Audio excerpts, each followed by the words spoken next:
Hey everyone, welcome to another video by Optionables. My name is Saket and in this video we'll be looking at the weekly summary. This video will be divided into 4 parts. In the first part, we'll be looking at what happened to the market this week or the market summary. In the second part, we'll be looking at economy or little more about Indian economy. And in the third part, we'll be looking at the weekly performance. How we performed this week, which was the hardest day to trade and which was the easiest day to trade. And finally, we'll also be looking at the market outlook for next week. So what are the positions we are holding and what exactly we think about the market for the upcoming week. So all this will be covered in this particular video. Before moving on, there are a couple of important things which I would like to tell you. The first thing is we are starting 2 new series. One is the expiry day outlook and also the price action series, and both of this will be available in our Hindi channel, and I will be putting out the link in the description to our Hindi channel in case if you haven't checked it out. So every week on Wednesday we'll be putting out the expiry day outlook in Hindi, and also in the weekend we'll be putting a video on price action. So do check out our Hindi channel, and also if you're interested, do drop in the comment section what exactly you're looking in price action so we can make a video specific to that. Now coming to the second thing. All of you would have already heard about Target in case if you are following our channel. In case if you are new to this channel, Target is an automation platform by Optionables which lets you automate all your system trades absolutely for free. Right now, Target is live and ready to use. You can simply log in to target.optionables.in and start using Target. So with this, now let's quickly move on to the first part, which is the market summary, and try to understand what happened. So now when we actually look at the weekly summary, even this week market ended up consolidating. So if you actually look at it, we are still trading in a very broad range of almost around 17,750 to 18,250 in Nifty and 41,800 to 43,600 in Bank Nifty. And this is the range which is holding from almost around 6 to 8 weeks now, and from then we haven't actually moved at all. So anybody who had done a 42,500 short straddle for almost around 6 weeks would have made fantastic money, because we have more or less closed around 42,500 for almost around 6 to 7 weeks now. And even this week we ended up closing around 42,500 itself. This week both Nifty and Bank Nifty ended up moving slightly higher. Nifty was up by almost around 0.5% and Bank Nifty was almost up by around 0.4%, but still it was within the range. But there were a lot of individual stocks which ended up moving. When you actually look at these individual stocks, on the losing side, first we had the Bajaj Twins. Ever since the AUM growth news came out, Bajaj Twins is continuously falling. And on top of that, we had Asian Paints, which cracked almost around 4 to 5% this particular week. The main reason was the results. The results was only little lower than the estimates, but the stock was hammered. And the reason for this is quite simple. That is because these are very expensive stocks. They trade at 60-70 PE. So when a stock is trading at such high valuation, and if they are unable to meet the expectation or the street expectation of the results, then they are going to get hammered. But this also brings Asian Paints to a very attractive price to buy for long term. And finally, one more stock which ended up cracking this week is Hindustan Unilever. Even though the results of Hindustan Unilever was above estimates, still the stock fell close to around 5%. And the reason behind this is again pretty simple. The parent company Unilever, which is based in UK, actually increased the royalty fee on Hindustan Unilever. They will be charging around 0.5% extra from Hindustan Unilever from now on. This move might cost the company few hundred crores, and that's the reason the stock was hammered almost around 5%. Now when we come to the gainers, on one hand we had the metal stocks which did really well. Tata Steel and Hindalco were some of them. And apart from that, we also had the HDFC Group. So in HDFC Group, ever since HDFC Bank results came out, HDFC Bank is doing really well. So in case if it closes above 1,700, it will also be giving the all-time high close on the weekly basis. So in that sense, if HDFC and HDFC Bank is bullish, then obviously Fin Nifty and Bank Nifty is also going to be very bullish, because specifically in Fin Nifty, more than 40% of the weightage comes only from HDFC and HDFC Bank alone. So when these two are performing very well, that means even FinNifty will end up outperforming Nifty and Bank Nifty. So that is for the broader summary. This week we have 3 more important results coming over the weekend, and that is Reliance, ICICI Bank and Kotak Bank. These 3 results are actually going to impact market quite a lot because all of them are heavyweights. If Reliance comes with a very good numbers, or let's say it comes with a very bad numbers, then it is definitely going to influence Nifty. And then we have ICICI and Kotak, one of the top 2 private sector banks, and if they end up performing good or bad is going to affect Bank Nifty quite a lot. So at least based on the IndusInd Bank result and HDFC Bank result, the private sector lenders are expected to perform really well, and that's the reason maybe Kotak Mahindra and ICICI might end up reporting numbers higher than the estimates. So this is just a speculation, there is no guarantee, and we are going to find that out tomorrow. So it might be a possibility because the other private sector banks, the largest, which is the HDFC group, and the smallest, which is the IndusInd Bank in Bank Nifty, has performed quite well. Now coming to markets on a broader perspective. So if you actually look at the global markets, most of the global markets are recovering. So if you see Nasdaq, for example, it had fallen close to around 40% in the last year alone. And most likely Nasdaq has already priced in all kinds of recession and layoff which is happening right now. So in my opinion, the US markets or the European markets in fact have bottomed out, and we can gradually expect these markets to head up higher. And if that ends up happening, it is also very good for India, because even Indian markets from here will end up heading higher. And if they move around 4 to 5%, Indian markets will hit all-time high. With that aspect in place, I do believe that the global markets have bottomed out and they won't be reacting to the interest rate, or for that matter any recession news again, because they have already priced all of it in. And if you look at this week, FII selling reduced drastically. For example, FII actually ended up buying both on Wednesday and Thursday, so the Friday data is not yet out. So they sold very small amount on Monday and Tuesday compared to what they were doing previous weeks. In previous few weeks, they were selling 2,000 to 3,000 crores. In the last week, they were selling somewhere around 1,500 to 2,000 crores. And this week, they have sold less than 1,000 crores for the first 2 days, and later they actually ended buying. So that means it also gives little more positivity to our market, because if FIIs continuously keep on selling, then it is hard for the markets to go higher.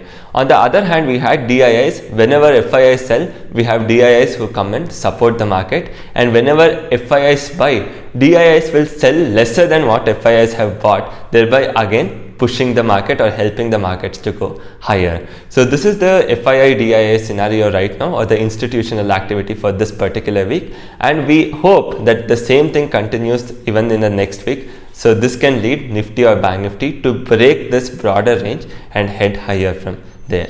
So this is the third part. Next we'll be moving on to the fourth part, where we'll be looking at our weekly performance. So now actually if you look at the performance this particular week, so we ended up performing really well. So we made close to around 3.5 to 4% this week alone. And if you actually look at it last week, we had a terrible Wednesday as well as Thursday. So Wednesday, it was because of that huge spike which came in Bank Nifty, and Thursday expiry, even though we were right with our view, we got hit because we couldn't sustain the swings. If you actually look at it this week, the market was relatively calm. Even the VIX ended up cooling down all the way from 15 levels to back to around 13 levels. And that's the reason even expiry this week was really calm. And apart from one big up move which we got to see in expiry, the market more or less remained in a very narrow range throughout the expiry, and it was relatively a very easy expiry to trade after a very long time. So apart from that, ever since Bank Nifty fell to 41,700 or 41,800, we went long in Bank Nifty futures. The reason was pretty simple, because Bank Nifty was trading in a broader range and we expected market to find some support around 41,700 and bounce back from there, and that's the reason we ended up going long in Bank Nifty futures. And this week Bank Nifty performed fairly well, so we bought around 41,900, and today you see Bank Nifty is around 42,500. So we got a full 600 point in Bank Nifty, and we still continue continue to hold these Bank Nifty futures. So right now, this week alone, we ended up making close to around 19 to 20 lakh in net profit, mainly coming from Bank Nifty futures, which gave us close to around 6 lakh. Apart from that, we also had a 42,500 short straddle which we are carrying from the previous week. And again, we carried 42,500 short straddle when Bank Nifty was around 42,100. So right now, market has again closed exactly at 42,500. That has given us pretty good profits, close to around 6 lakh, and we are still carrying 42,500 short straddle. Along with that, we have also a pair trade in Maruti and Mahindra. We have gone long in Mahindra and we have shorted Maruti. We expect Mahindra to outperform Maruti even by a slightest margin in the short term as well as long term, because if you look at the broader picture, you can see that Maruti have completely stopped their diesel car sales, and also Maruti is not coming out with any new variants, whereas Mahindra is doing really well. So even their sales or demand for car is actually higher than Maruti. The month on month growth in sales is also increasing for Mahindra. And finally, if you look at the valuations, Mahindra is just trading at 19 PE, whereas Maruti is trading at 40 PE. So all this put in place, so we expect Mahindra to actually outperform Maruti, and that's the reason we have gone long in Mahindra and short in Maruti, almost around 30 lots. Because all of these trades ended up working in our favor, this week was really a good week for us, and we didn't trade on expiry because we were loaded up with future positions and we didn't have enough margin to take any option trade. So since we had a 42,500 short straddle of the current week previously itself, so that gave us very good DK on the expiry day, and that was the only option trade which we held. Now let's quickly move on to the screen recording. Before that, if you are liking the content on this channel, do not forget to hit the like button, share this video and subscribe to Optionables. Thank you so much for joining. Hey everyone, welcome to this video on market outlook for next week. So here I'll be opening Nifty as well as the Bank Nifty chart, and let's analyze what the chart reads and also little bit of open interest. So if you look at the Nifty chart here, so this is the 5-minute chart on Nifty, and these were the same levels which we had marked the previous week. So you can see here from almost December 22nd, so now we are in January 22nd, almost for one whole month, Nifty has consolidated in this broader range of 18,250 on the higher side and 17,750 on the lower side. So it's been almost around 4 to 5 weeks since Nifty is consolidating between this range itself. So now what is crucial or what is more important is which side Nifty is actually going to give a breakout, whether it is going to give it on the upside or whether it is going to give it on the lower end. Right now it is positioned exactly in the center at 18,000. So either the breakout can come 250 points on the higher side or a breakdown can come 250 points on the lower side. So based on the results what we have got, maybe Reliance or any banking sector for that matter. So when we shot the intro video, results of Kotak and ICICI Bank were not yet announced. But Saturday, both ICICI and Kotak came out with the results, and both of them did way above expectation. The NII growth or the net profit came well above estimates, and even the gross NPA as well as net NPA ended up decreasing. So this is a very positive thing both for Kotak and ICICI, specifically for Kotak, because Kotak as a stock hasn't performed from almost 2 years. From almost 2 years, it is trading around 1700, 1800 region, and the results are really good. So because of which we can expect the stock to move higher. So most likely, because we are also heading towards the budget, we can expect a breakout on the higher end. So there are multiple factors why I expect this to happen. First, if you see Nasdaq on Friday saw fantastic recovery in US. So most likely Indian IT stocks will also be headed higher.